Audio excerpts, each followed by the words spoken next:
Hi, it is noon on Wednesday, and I'm Janet Fitch. So it must be Writing Wednesday where I answer your writing questions. Uh, Tech questions, philosophical questions, existential questions, uh, craft questions, business, even business side. Happy to answer your questions. And if you have questions in between Writing Wednesdays, which is most of the week, you can write to me through my website, janetfitchwrites.com, and I will be happy to answer your writing questions. So here I am. It's cold day in LA, much turmoil in the country, and we're living through it. And so, Noir, I had a request to talk about Noir, and so that seems like a good thing to do today is to talk about Noir, and that's why I've got my fedora on, as all good noirists should have. Uh, uh, some sort of fedora for all those stakeouts in the rain. Um, so here's my question for the day.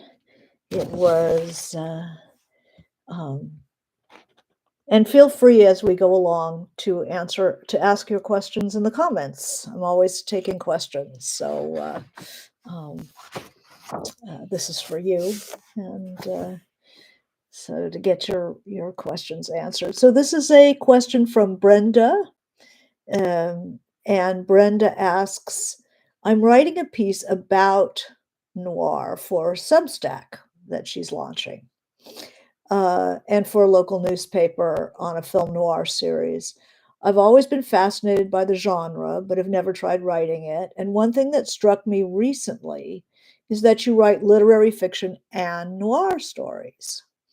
Uh, as the person running the local film series is a New Yorker cartoonist, I'm curious what changes in how you approach writing noir versus writing your novels. Is there a certain frame of mind you need to get into? What elements must you keep in mind that are different from literary fiction? And what attracts you to the genre? Do you like noir stories and noir film? So, Brenda, am I love noir. Um, I feel very attracted to the kind of the secret and seamy sides of life, and I think that when I was a kid, and I always had this fantasy of living over a liquor store and being able to look and see what was happening on the street and who lived up there. And it was very mysterious and very grown up. Um,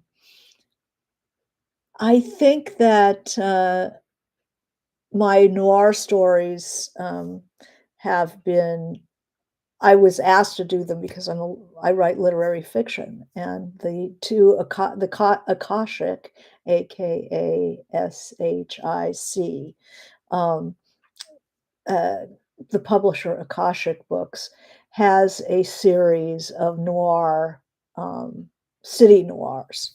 So they've done, Brooklyn noir, New York noir, and Copenhagen noir, and, Lagos noir. It's like all over. There's like 30, 40 volumes. And I was asked to contribute, me and a number of other LA writers were asked to contribute to Los Angeles noir. And it's geographically based noir. It's where you are is very important in noir. And I'm somebody, if you've read my stuff, where is extremely important to me. I need to have a very clear picture of where things take place and how people travel through space. What's the texture of that city, those streets, that neighborhood. Very important to me as a writer. Anybody who's read my books, there's always a place. And so in writing for LA Noir, I picked the area of town I felt was the most noir, which is a mysterious, it feels like a mysterious neighborhood. It's Los Feliz, and there's a sense of something taking place behind hedges and behind fences, and a really interesting mix of housing and uh, it's hilly, and the houses seem somewhat reserved. They're back from the street, but not in a Beverly Hillsy sort of way, just lock gates. But the whole area seems very mysterious, very tree lined and shadowy. And some of the most famous uh, noir fiction, A Double Indemnity, was shot in Los Feliz. It just has that feel. It has the uh, um, Sunset Boulevard-y kind of feel more than Sunset Boulevard does. And okay, so the question is about the difference between literary fiction and my noir stories. So the noir stories are always have been requested of me, would I write? But I have a noir mentality, I think. You could say that, I mean, people had said that White Oleander seemed to be noir. It's daylight noir, which is an LA specialty, where all this sinister stuff is happening in the sunshine with the palm trees and the ocean. Um, as in a lonely place, and Chandler had his base city, which was Santa Monica. Um, it's been a hotbed of noir. Um, but I was approached to do that story, which has just become a feature film, which is, I guess, why Brenda brought it up, is that my short story from Los Angeles Noir called The Method was just made into a feature film called The Long Game with Kathleen Turner, and it is out now on all the streaming um, carriers, so you can see for yourself how that turned out. And so there's a couple of aspects of noir. Noir, if you like noir film, if you like noir fiction, um, it is a couple of things will be noticeable. One is it's generally takes a pessimistic point of view about life and humanity. And I waver between my pessimism and my optimism.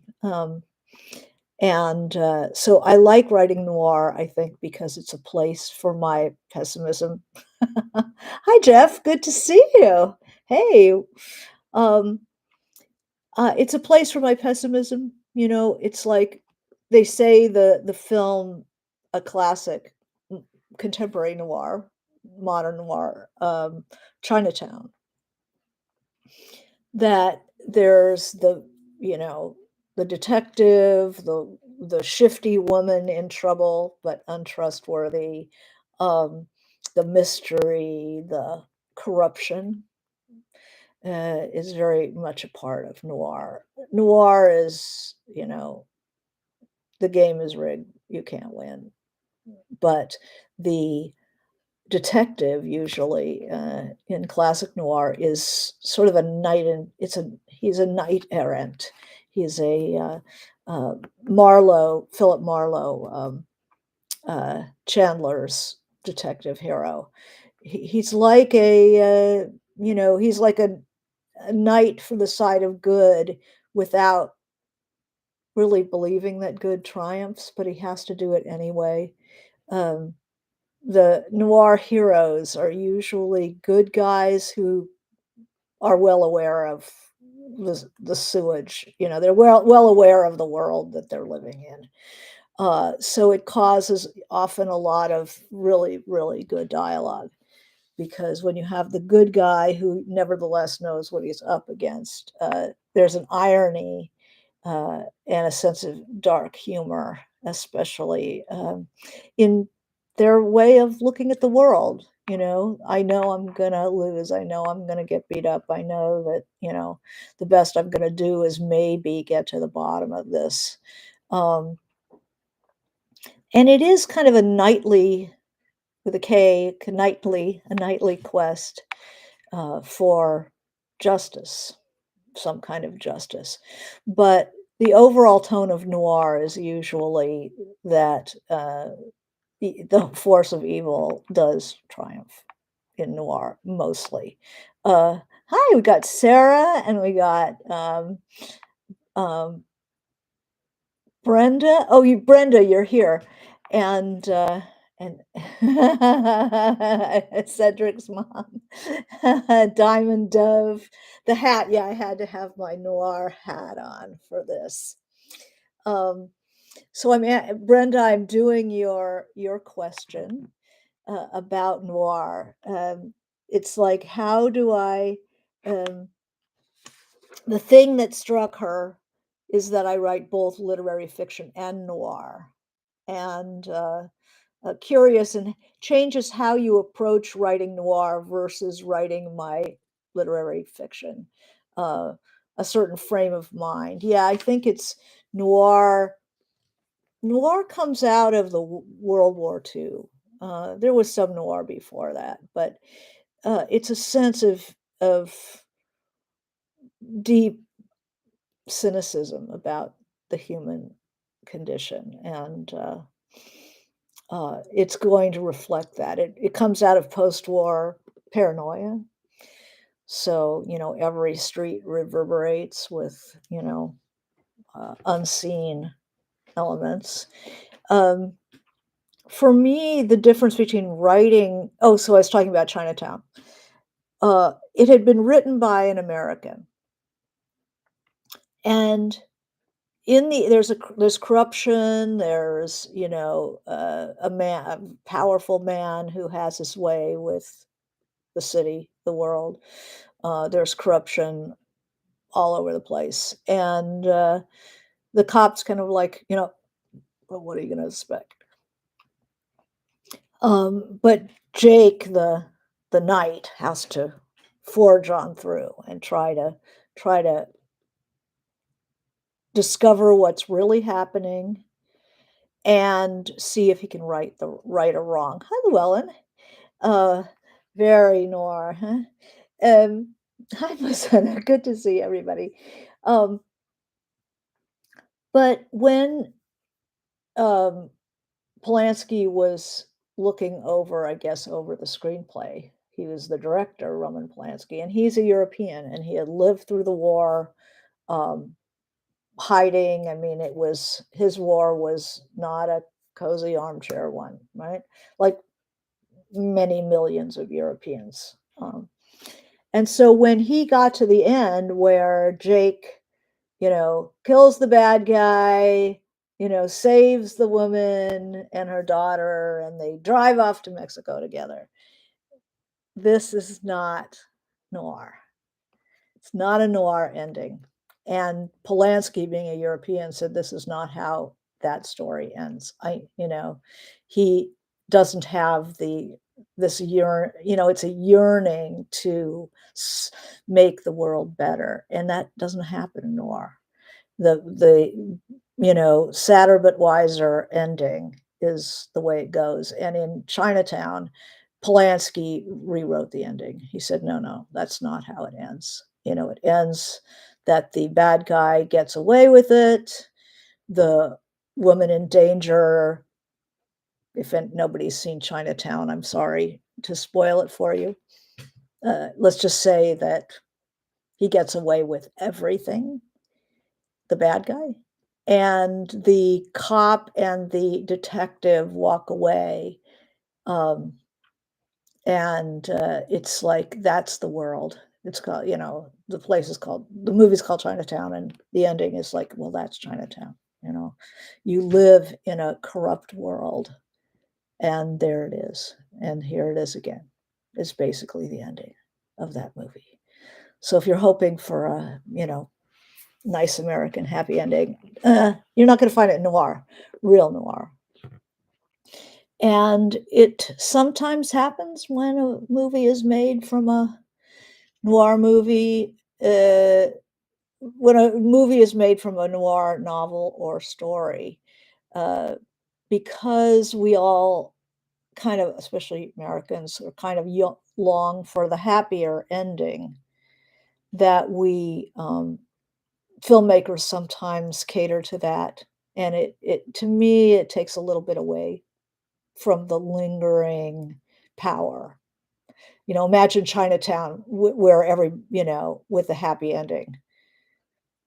It won't linger the same way that the Polanski ending lingered.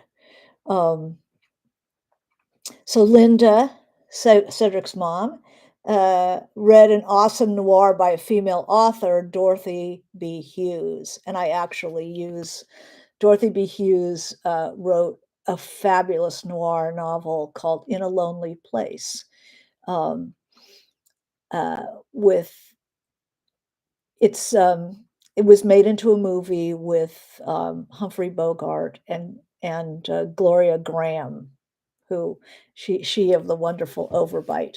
I love that film, and um, there was room in pulps for women, as many genre uh, writing, especially in earlier times, was much more open to whoever could do it. The product was more important than the author. So, there are some very fine female noir writers, and Dorothy B. Hughes is one of them. There's a real pessimism in noir, and so that's the first thing that's a bit different between my literary fiction and my noir fiction. Is my noir fiction is the side of my personality that really thinks that the bad people get away with it. I mean, Oleander was noir in that sense, you know? Justice really wasn't done. The bad person got away with it ultimately. I mean, I remember thinking about what would happen to my characters when I was writing White Oleander. Would the mother be arrested for her crime? It's like, yeah, she did the crime. She should be arrested for it. But then the corruption, the level of manipulation, and I saw her getting herself exonerated. Although my character triumphed by not having to lie and make that happen. Sometimes just survival is heroic, and I think that's part of what they give you in Chinatown is like, you survived it, Jake. Um, and what more can you ask?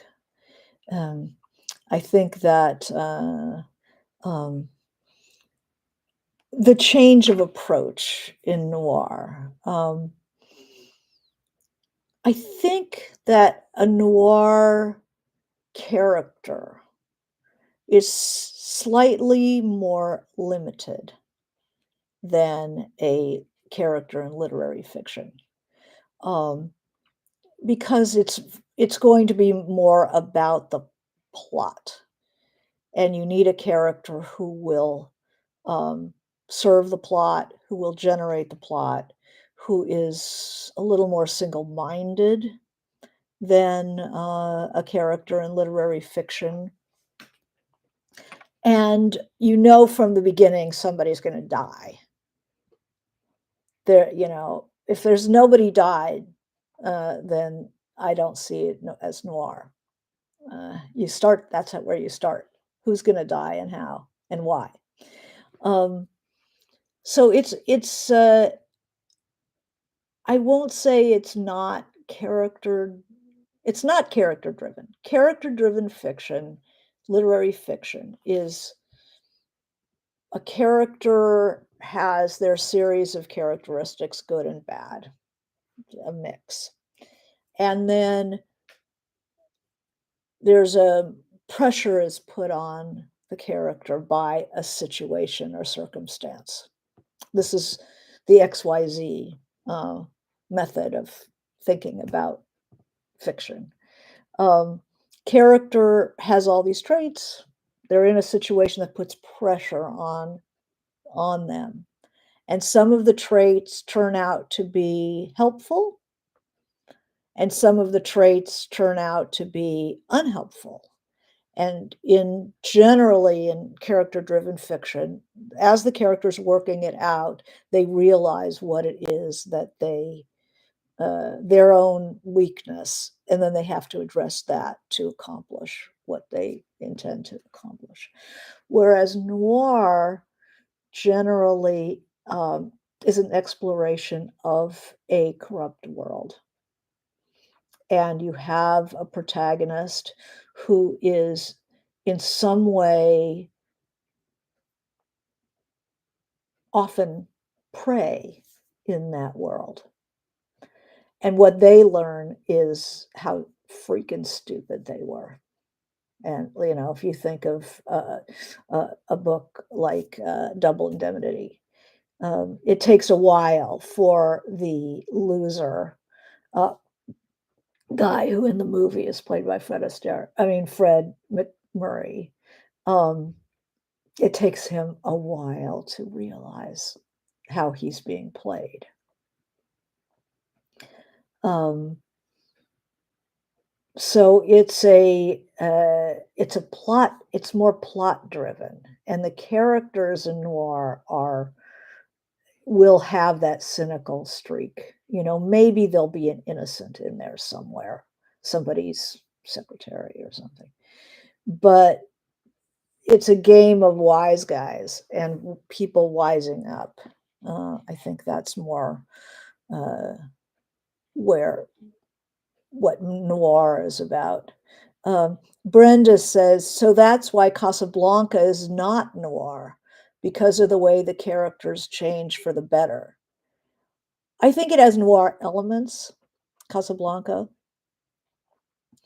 but I think that it's the optimism of Casablanca ultimately um, moves it into it's more of a straightforward fiction than a noir.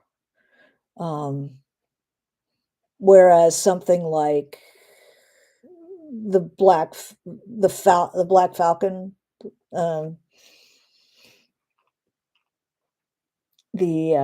is that right? Um,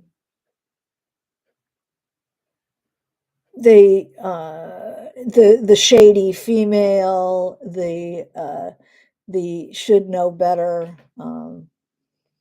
detective who always is, he's not falling for her, but they're playing this game. I think the Maltese Falcon. Why? How could I not get? Well, how could I not get that? That happens. Um, it's the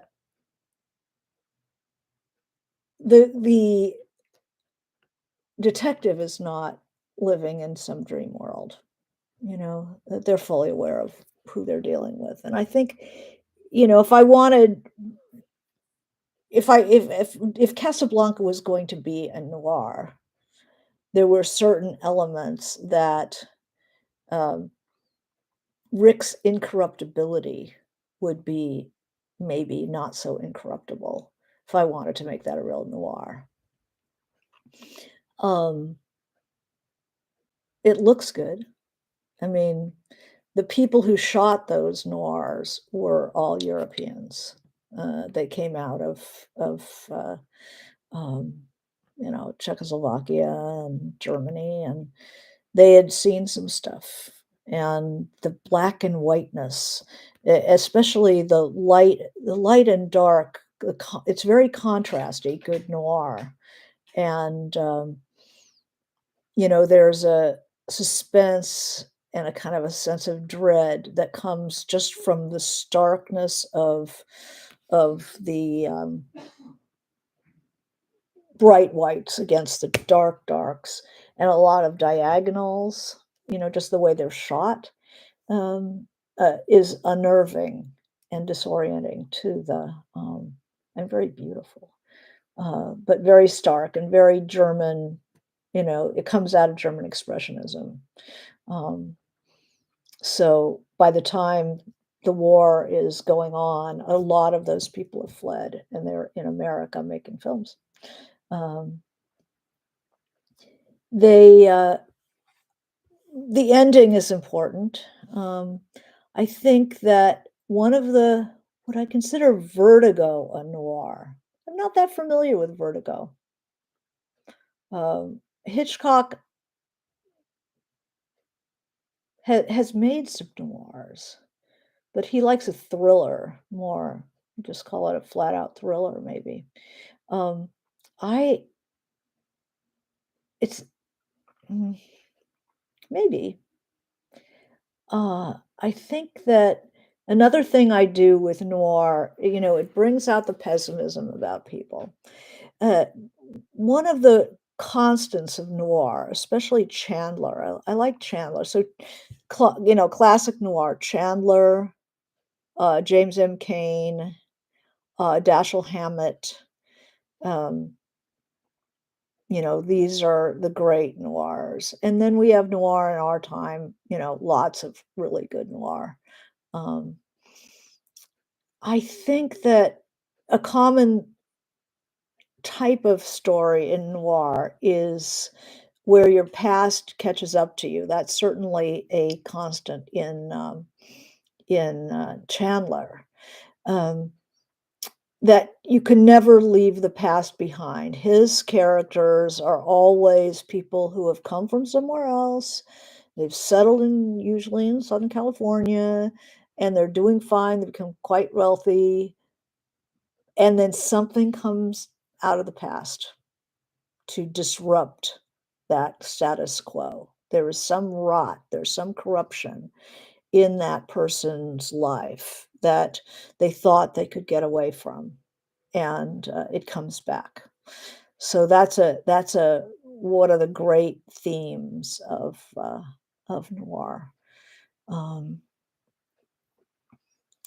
I think one of my favorites is Sunset Boulevard, and I think that Paint It Black, my second novel, was quite influenced uh, by um, that sort of Sunset Boulevard, always the recluse, and then getting sucked into their world. Um, is a theme that always really attracted me, and my story, The Method, is definitely about the glamorous recluse, um, and bad stuff happening. So if you're up for watching The Long Game, you can see some of that. A little different. People always change your when they make a movie out of your novel or out of a short story of yours. It's always going to be different than you wrote it, and you just have to give it up because it's never going to be what you wrote. you know and it can you just have to appreciate that they've made a really good movie and not like dwell on the fact that things have been changed because you already wrote your thing.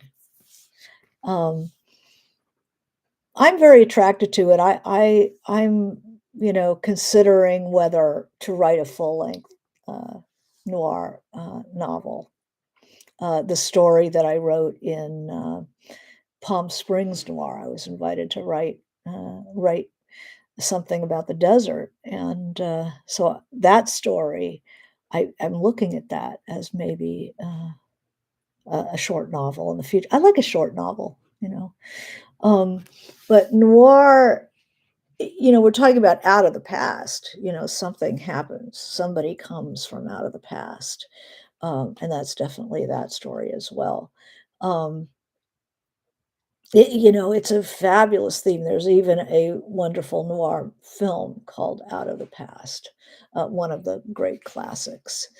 And as an LA person, I love noirs that were actually shot here. So you get Crisscross with um, Yvonne DiCarlo and Burt Lancaster, and it's shot like on Bunker Hill, which is a neighborhood that was leveled to make the music center and the Department of Water and Power. There's a whole city civic center complex in Los Angeles that was built on a leveled Bunker Hill. But at the time, it was one of those noir neighborhoods, very mysterious, all these wonderful, huge, they were original mansions when the city, was starting to become prosperous in the 1880s, 1890s. They built these enormous mansions that eventually the place became kind of run down, and Beverly Hills was much more interesting, Hancock Park. And then they were carved up into boarding houses. When I was a kid, we used to go up and look at those mansions and those boarding houses with all the little mailboxes. And that was the most noir neighborhood. And so there's a movie called Crisscross that was set there. That's wonderful. But I have a very strong affinity to this mysterious side of my city and its noir neighborhoods and the past. And I have not watched. Llewellyn asks, "Have you enjoyed the Lincoln Lawyer series?" I've not watched them, so maybe I should check that out. Uh, yeah, Brenda noted that the Akashic book series is huge. The noir series. There's even a Cape Cod noir. Any place has an underbelly. You know, any place could be a source of crime and cover up and uh, trying to maintain respectability while you're doing some deal or hiding out from something or change your name and think that the past is never going to catch up to you. So in that sense, noir is about justice and can justice be levied or not? Um, does fate come in and have the final blow? Sometimes they do, and it's not in noir. It's not really Deus ex machina. It's more of a sense of fate coming in and righting that wrong. Um, So ask me about noir. Let's see. I have this wonderful book from, I used to be a managing editor of a movie magazine called American Film. And so when they went under, this book fell into my hands. Um, and they call it the American style. Um, it's uh, uh, it's interesting to read the short synopses of great noir and some crappy noir. I mean, they made so many of them, and you can start seeing some thematic similarities. Um, so Brenda asks, "Are there noir tropes you'd avoid if you wrote a noir novel?" Knowing myself, if I wrote a noir novel, there would be no detective. I mean, classically, it's the cynical detective who gets sucked in and the femme fatale and blah, blah, blah. I'm much more likely, like in my book, uh, in both my noir stories that have been published in Akashic, the Palm Springs noir and the Los Angeles noir, the protagonist is your femme fatale, and it's really their story. So I would tend to do something like that. Uh, Yeah, I would skip the detective, you know? I mean, maybe a detective might be a secondary player. Maybe somebody hires a detective, but it's a the you know, I still would I'm much more a character-driven kind of writer, so I'd be much more likely to pick a different protagonist. And noir tropes I'd avoid if I wrote a noir novel. Um, I'd avoid the murdered woman and, the detective. Um, or the woman in danger and this detective who's going to try to save her. Uh, I don't know that that's how I would play it. Um, Other noir tropes I'd avoid. Um, Dark and stormy nights. I like the idea of the daylight noir. Not I don't think dark and stormy nights. I think I've had them a couple of times, but I'm more like fire is probably more the noir season, than the wet streets and all that. Um, so Diamond Dove, I know you. Um, uh, how does one decide if a book falls under the fiction category or more formulaic mystery category? If it has the Meredith, hi Meredith. How does one decide if a book falls under the fiction category or the more formulaic mystery category? If it has noir elements, well, I think that mystery doesn't have to be formulaic. Um, the most important difference is how plot oriented it is. Mystery in general and noir as sort of a sister category, not completely overlapping, um, is that the character serves the plot, whereas in literary fiction, you've I put pressure on a character and see where it goes. I don't know. However, if I have um, there's not usually in noir mystery, there's an element of crime that is pushes the story over towards mystery and noir. If it's a fiction, if I'm writing fiction and there starts to be crime, blackmail, um, somebody from the past who appears threatening, blackmailing, etc. That's usually popping it right over into the mystery crime category. Um, and I don't see any reason why that can't be as interesting and beautiful and well written as any other kind of fiction. But it tends to be plotted rather than just putting pressure on the character and seeing where they go. Uh, the writer has to have a little bit more control over the plot than in somebody who's like me and just puts characters under pressure and sees where they go. If I was to write a noir novel, I would plot it. Like what has to happen, when, where, and then allow the characters to make that happen.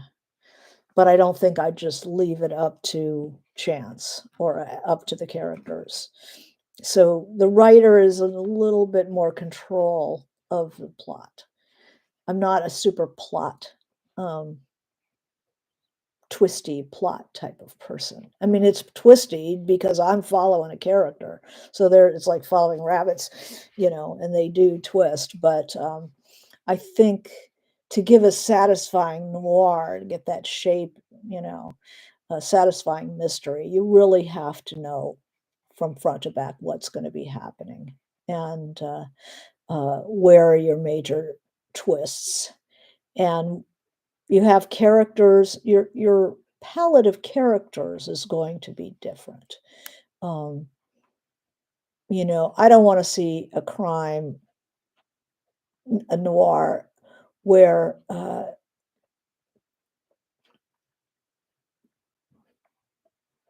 there's too the victim is too whiny, or that we're gonna save the woman or save the teenager from, you know, the clutches of the evil. I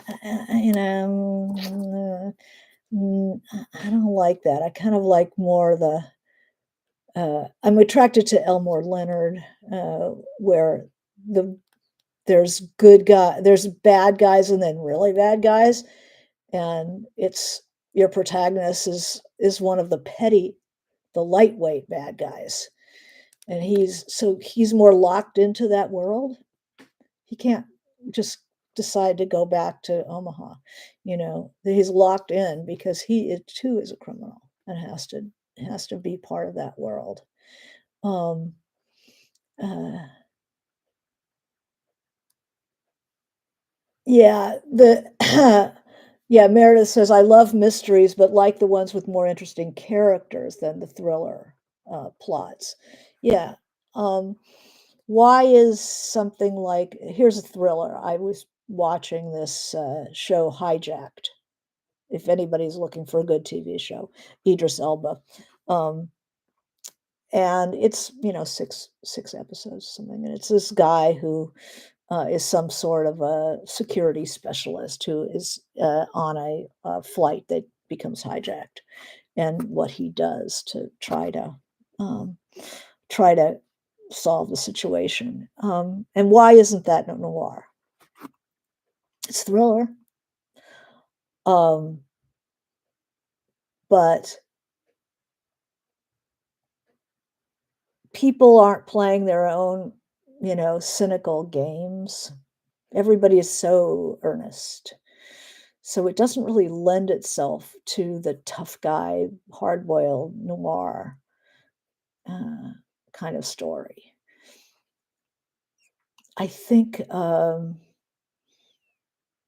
there are more elements of noir in Philip K. Dick in sci-fi than in a lot of crime fiction.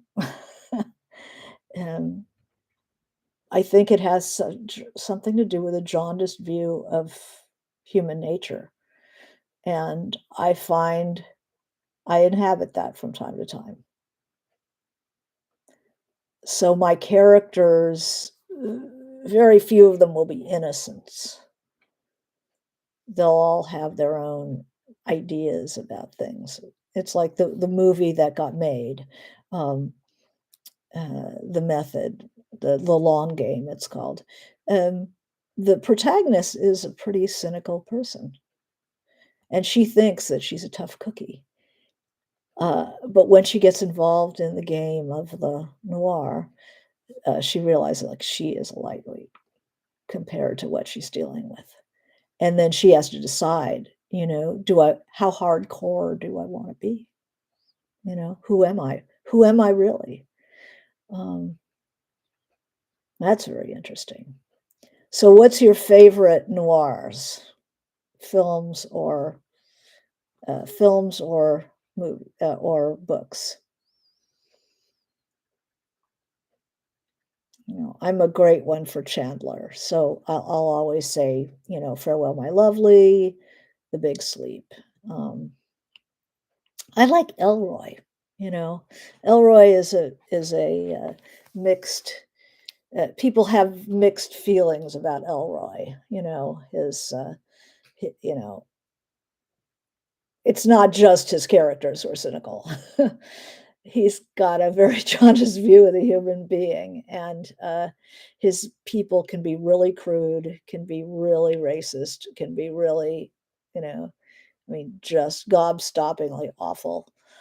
But he writes in time period, generally speaking. He's done historical tends to be like the '50s, which were um, a very corrupt time in Los Angeles, especially in the police.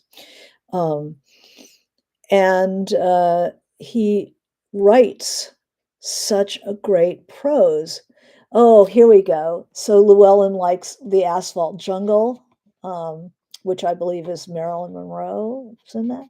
A Touch of Evil, which was shot by Orson Welles. And then we have Strangers on a Train, which is, I believe, Hitchcock, and Dial M for Murder. Oh, those are wonderful. And then you have M, which is German expressionist noir. Um, I would say The Third Man is noir, which is based on, uh, okay, why am I blanking? The Third Man, which is Orson Welles, that was based on a Graham Greene novel. And Graham Greene was somebody who was extremely cynical about the human condition. He was a tortured Catholic, and um, he had been in um, the diplomatic service and was, sometimes the more conflicted morally, internally, a person is, it's not a comfortable thing to be that conflicted. It's not something that you usually want to sign up for, but some of the writers who have that really bring a lot to their work because those inner conflicts are uh, play themselves out in really interesting ways and bring up really um, very pressing issues, moral issues. Brenda says the Highsmith books, the Ripley books, are they noir? Um, they might be. They might be. I know that the TV series of Ripley has a very noir look to it and feel to it, but I don't feel that the stories, the plot of those books are noirish, because they're so character driven. Ripley is such a bizarre character. Um, he he admires these people. He wants to be their friends. He panics. He is an imposter, which I just think psychologically, it's a psychological thriller. The person who wants to be thought of differently than they are puts tremendous amount of pressure on themselves. And it's just fascinating to watch the imposter personality at work. And it's dangerous as hell. Um, Elroy seems too in living color to be noir to me. Oh, that's interesting. I think of him as super noir. And I was going to talk about style, the tough guy, the way a noir is written. Um, it often has that ironic tone, a jaundiced view of civilian life. Oh God, Elroy's have that in spades, and a certain, often a really good metaphors are in there. I mean, you'll see that in Chandler, and you'll see it in Elroy. Um, the metaphors are terrific. I know people who think, "Oh, that's flowery. That's for romantic kind of, you know, writing," but it isn't. A good metaphor just stays with you forever. And Chandler is a master. Um, Shadow of a Doubt. I don't think I've read that. Mildred Pierce. Yeah, there's a Mildred Pierce is a James M. Cain, I think. Um, about it's a waitress in Glendale, which is not far from where I live. A very good movie with Joan Crawford. Cry of the Owl by Patricia Highsmith. See, now I'm writing stuff down too. Shadow of a Doubt and Cry of the Owl. Cool. Wait Until Dark. Hmm. Um, my favorite noirs are uh, Out of the Past, um, Crisscross. Um, there's a Richard Widmark film called Pickup on South Street. He was in a lot of them. There's a wonderful book that I can recommend. I actually pulled it out because I wanted to show it to you, and let's see what I did with it. If you could see my desk, you wouldn't wonder. Um, there's a book by Luc Sante. He's the editor, Lucsante, called "Okay, You Mugs." And what he did was he invited a bunch of writers to talk about their favorite um, B movie actors, and many of them are noir. And somebody, I believe, did Widmark, and somebody did. There's a wonderful one on Gene Tierney, who was in Laura, about a murder of a, an incredibly attractive Gene Tierney, and the us kind of finding out what happened and what's going on in her world, um, uh, by a poet named Charles Simic, and that's the best essay in the book. But they talk about Thelma Ritter, who's in a lot of noirs at the time. There's often the wisecracking secretary, the wisecracking assistant, and Thelma Ritter often she plays a working class woman, and um, she's often the maid or the dresser or some sort of petty criminal, and she is wonderful. Eve Arden, sometimes the fast talking secretary, the woman who knows the score. What else do you like? Yeah, my daughter is like the noir nut. Let's see who out of the past. Niagara, we talked about that, and Manchurian Candidate, where the brainwashed war hero, um, Lawrence Harvey, Angela Lansbury, Frank Sinatra is in the noir book right here. That's interesting. Well, so let's see, out of the past. Because I remember that being a particularly good one. Jacques Tourneur directed. And it is from a novel called Build My Gallows High with Robert Mitchum and Jane Greer, Kirk Douglas. Yeah, it's too much to the ill-fated noir protagonist, which is goes everywhere. Touch of Evil was wonderful. That's a corrupt town, border town, where Charlton Heston, of all people, played the Mexican sheriff. But it has, Orson Welles as the great bad guy, and Janet Leigh as the damsel in distress. The recent film Eileen, based on the book by Atessa Moshfegh. I didn't see Eileen. The movie seemed more noir, but it left out so much of the rich character detail that was given for the book. Yeah. Well, that's interesting. Yeah, I should see that. Undercurrent, Robert Mitchum. Mitchum was a great noir hero. There's a movie he did with Lillian Gish called The Night of the Hunter. That was really well done. I would not call that a thriller. I'd call it a noir. Um, let's see who we liked. But I'll go for Elroy every day. I love, let's talk about Elroy's style. This was very interesting. He has an incredibly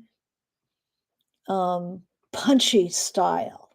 If you read him out loud, you can hear it. If you ever hear him read, it's well worth going to hear him read, or look on YouTube or see if you can find it.